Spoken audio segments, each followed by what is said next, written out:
Hi friends, ಇವತ್ತಿನ video ಬಂದುಬಿಟ್ಟು ಹೊಸದಾಗಿ ಮದುವೆ ಆದಂತಹ ಕಪಲ್ಸ್ ಜೊತೆ ಕೇರಳದ ತಿರುವನಂತಪುರಮಲ್ಲಿ ನಡೆದ ಒಂದು ಭಯಾನಕವಾದಂಥ ಹಾರರ್ ಇನ್ಸಿಡೆಂಟ್. ಫ್ರೆಂಡ್ಸ್, ಹೊಸದಾಗಿ ಕಪಲ್ಸ್ ಮದುವೆ ಆಗಿರ್ತಾರೆ. ಹನಿಮೂನ್ಗೆ ಅಂತ ಕೇರಳದ ತಿರುವನಂತಪುರಮಲ್ಲಿರೋ ಒಂದು ಜಂಗಲ್ ರೆಸಾರ್ಟ್ನ ಬುಕ್ ಮಾಡಿರ್ತಾರೆ. ಸಫಾರಿಗೆ ಹೋಗ್ತಾರೆ ಮತ್ತು ಈ ಕಪಲ್ಸ್ಗೆ ವೈಲ್ಡ್ ಲೈಫ್ ಸಫಾರಿ ಮಾಡೋದು ಮತ್ತು ಫೋಟೋಗ್ರಫಿ ಅಂದರೆ ತುಂಬ ಇಷ್ಟ ಇರುತ್ತೆ. ಫ್ರೆಂಡ್ಸ್, ಎಲ್ಲ ಮುಗಿಸ್ಕೊಂಡು ಸರಿಸುಮಾರು 8 ಗಂಟೆಗೆ ವಾಪಸ್ ರೆಸಾರ್ಟ್ಗೆ ಬರ್ತಾರೆ. ಬಂದ ಮೇಲೆ ಫ್ರೆಶ್ ಅಪ್ ಆಗಿ ಡಿನ್ನರ್ ಮುಗಿಸ್ಕೊಂಡು ಫೈರ್ ಕ್ಯಾಂಪ್ ಹಾಕ್ಕೊಂಡು ಕೂತಿರ್ತಾರೆ. ಫ್ರೆಂಡ್ಸ್, ಆಗ ಅಲ್ಲೇ ಹೋಟೆಲಲ್ಲಿ ಕೆಲಸ ಮಾಡುವಂತಹ ಒಬ್ಬ ವಯಸ್ಸಾದಂಥ ಅಜ್ಜನ ಕರೀತಾರೆ.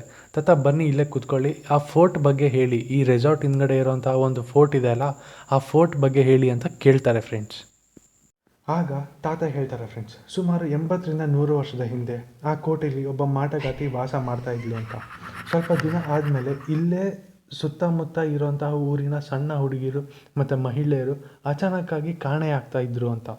ಆಗ ಊರಿನ ಜನ ಕಟ್ಟಿಗೆ, ಚಾಕು ಮತ್ತು ಆಯುಧಗಳನ್ನು ತಗೊಂಡು ಮಾಟಗಾತಿ ಇರುವಂತಹ ಕೋಟೆಗೆ ಬರ್ತಾರೆ. ಫ್ರೆಂಡ್ಸ್, ಬಂದಿದ್ದ ತಕ್ಷಣ ಆ ಮಾಟಗಾತಿನ ಆ ಕೋಟೆಯಿಂದ ಹಿಡಿದು ಹೊರಗಡೆ ತಂದು ಹೊಡೆದು ಸಾಯಿಸಿಬಿಡ್ತಾರೆ. ಫ್ರೆಂಡ್ಸ್, ಅಷ್ಟೇ ಅಲ್ಲದೆ ಅವಳನ್ನ ಮರಕ್ಕೆ ಕಟ್ಟಾಕ್ಬಿಟ್ಟು ಬೆಂಕಿ ಹಚ್ಚಿ ಸುಟ್ಟಾಕಿದ್ರು ಅಂತ ತಾತ ಈ ಕಪಲ್ಸ್ಗೆ ಹೇಳ್ತಾರೆ.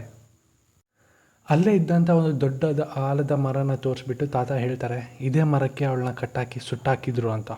ಮತ್ತು ಮಾಟಗಾತಿ ಸಾಯ್ತಾ ಒಂದು ಶಾಪ ಕೊಟ್ಲು ಹೋದ್ಲು ಅಂತಲೂ ಹೇಳ್ತಾರೆ ತಾತ. ನಿಮ್ಗೆ ಅನಿಸುತ್ತಾ ನಾನು ಇಲ್ಲಿಂದ ಹೋಗ್ತೀನಿ ಅಂತ? ಇಲ್ಲ, ನಾನು ಆತ್ಮ ಆಗಿ ನಿಮ್ಮನ್ನೆಲ್ಲರನ್ನೂ ಬಲಿ ಪಡಿತೀನಿ ಅಂತ ಹೇಳಿ ಸತ್ತೋಗ್ತಾಳೆ ಫ್ರೆಂಡ್ಸ್ ಅಂತ ತಾತ ಹೇಳ್ತಾರೆ. ಆವಾಗಿಂದ ಇವಾಗವರೆಗೂ ಆ ಜಾಗ ಸೀಲ್ ಆಗಿದೆ, ಅಲ್ಲಿ ಯಾರೂ ಹೋಗಲ್ಲ ಅಂತ ಹೇಳ್ತಾ ತಾತ ಹೇಳ್ತಾರೆ, ನೀವು ಎಲ್ಲಾದರೂ ಹೋಗಿ, ಆದರೆ ಆ ಜಾಗಕ್ಕೆ ಮಾತ್ರ ಹೋಗಬೇಡಿ ಅಂತ ಹೇಳಿ ತಾತ ಹೊರಟೋಗ್ತಾರೆ.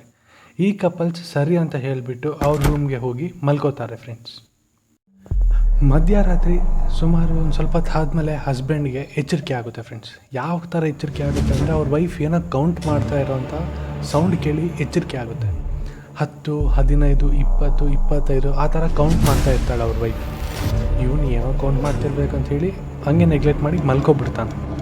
ಆದಮೇಲೆ ಅವನಿಗೆ ಮತ್ತೆ ಎಚ್ಚರಿಕೆ ಆಗುತ್ತೆ. ಫ್ರೆಂಡ್ಸ್, ಅವ್ರ ವೈಫು ಕೌಂಟಿಂಗು 1200, 1300, 1350 ಆ ಥರ ಕೌಂಟಿಂಗ್ ಹೋಗಿರುತ್ತೆ. ಆಗಲೇ ಅವನಿಗೆ ಅನಿಸುತ್ತೆ, ಏನು ಕೌಂಟ್ ಮಾಡ್ತಾ ಇದ್ದಾಳೆ ಇವಳು ಇಷ್ಟೊಂದು ಅಂತ.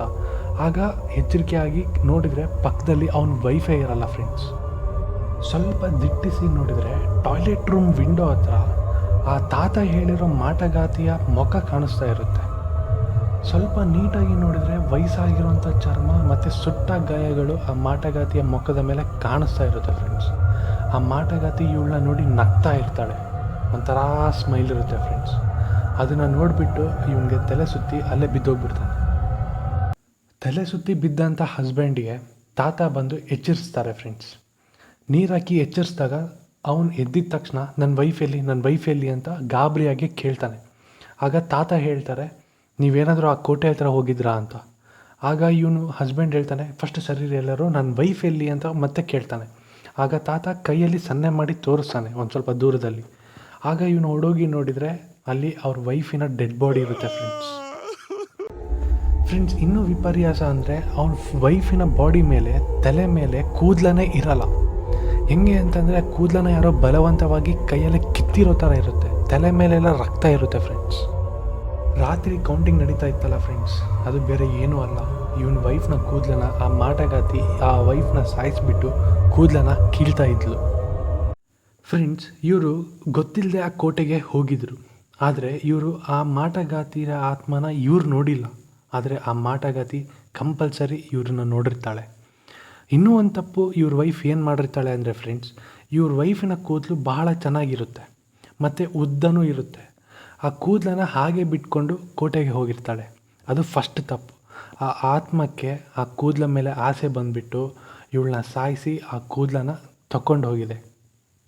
ಅದಕ್ಕೆ ಫ್ರೆಂಡ್ಸ್, ರಾತ್ರಿ ಹೊತ್ತು ಯಾರಾದರೂ ಕೂದಲುಗಳನ್ನು ಹಾಗೆ ಬಿಡೋ ಅಭ್ಯಾಸ ಇದ್ದರೆ ಹುಷಾರು, ಇಲ್ಲಿ ಅದೇ ಥರ ಆತ್ಮ ನಿಮ್ಮ ಕೂದಲಕ್ಕೂ ಕೈ ಹಾಕ್ಬೋದೇನೋ.